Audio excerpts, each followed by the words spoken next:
According to my audience analysis survey that I had you all complete, 100% of you had access to an art program in your primary schooling, and 88% of you found those classes beneficial to your childhood development. Today, I will persuade you that art education should stay in primary schools. Art education is defined as learning, instruction, and programming based upon visual and tangible arts. This includes performing arts like dance, music, theater, and visual arts like drawing, painting, sculpture, and design works. I will start off by giving you some background information as to how art education came to be. According to a journal article titled The History of Art Education, written by John Keel in 1963, before the year 1980, art instruction was only considered an educational frill, a subject taught by a volunteer teacher according to their own methods. However, 15 years following 1870, art education became part of educational curriculums in most major cities. After 1900, systematic theories of art education began to appear and eventually became part of general elementary school education by a certified teacher. Since then, art education has flourished in all levels of schooling, including primary, secondary, and college and beyond. However, we will continue to focus on the importance of art education in primary schooling today. For those of you who don't know, primary schooling consists of kindergarten through 5th grade. This is about ages 5 through 12. According to a journal article titled Art Education and Early Childhood Development, written by E. Zimmerman in 2000, there are currently 3 psychological approaches to consider when teaching primary school children. These include the psychological approach, the cognitive developmental approach, and the self-developmental approach. I will go through each one and explain its connection to art education. First, the psychological approach. In art education, this displays how children's art making is a reflection of natural inner processes of development. An example of this may be having the child draw shapes or draw the emotions they are feeling. The next one is the cognitive developmental approach.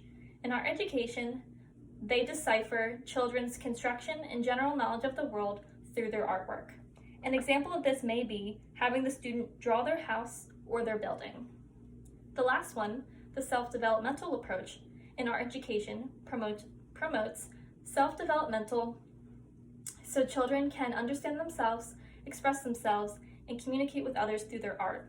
An example of this may be drawing a self-portrait or drawing their family. It is important that I mention that there are many types of approaches that you can consider when teaching primary school children, but these are the 3 main that I wanted to discuss with you guys today. Art programs help enhance collaboration, strengthen ties to the community, and promote motor and language skills. But the reality is, art education has recently been gutted from American public schools. According to a journal article titled An Arts Education, written by Deborah West in 2000, after a recent recession, 80% of the nation's schools faced budget cuts. In the meantime, No Child Left Behind and the Common Core state standards pushed educators to prioritize science and math over other subjects. Our programs were unfortunately the first victims. It is important to realize education policymakers mainly rely on empirical evidence to guide and justify decisions. Empirical evidence is using numbers and data like test scores.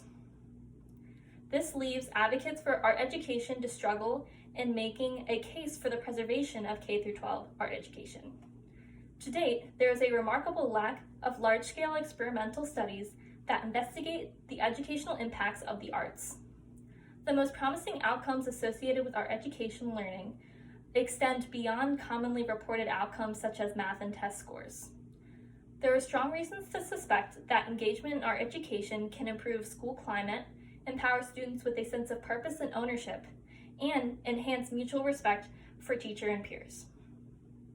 I feel extremely passionate about keeping art education in all schools, specifically primary schools, because my current major is in art education. In a few short years, I will graduate and teach children of my own. My degree will certify me to teach K-12, but ideally I would love to teach at the primary level, which is why I am so passionate about it. Ever since I was little, I loved creating art and I fully believe my passion to create and teach art came from the wonderful experiences I had with various art teachers over the years. I will give a quick shout out to my elementary school art teacher, Miss Seiler, who was the first person to ever put my work in a gallery. I may have been 9, but it was super impactful to me.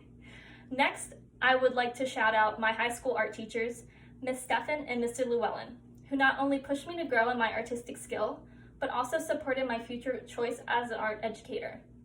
No matter what subject you're interested in, it is important to know that people believe in you and back you up. And sometimes when you don't have access to art programs, you believe that it's a failure if you want to be an artist. So I believe in all levels of schooling, you need art programs so people can support each other and grow together. According to a journal article titled, Education Leaders Speak by Educators written in 1987, budget cuts in education, specifically within art programs, create problems for not only the students but art teachers alike. The lack of emphasis on art education in primary and secondary levels means future students may not have the opportunity to even consider careers in art teaching. As school curriculums continue to push to increase high school graduation rates and college entrance requirements, we must not ignore the cultural and artistic development necessary for students of all ages.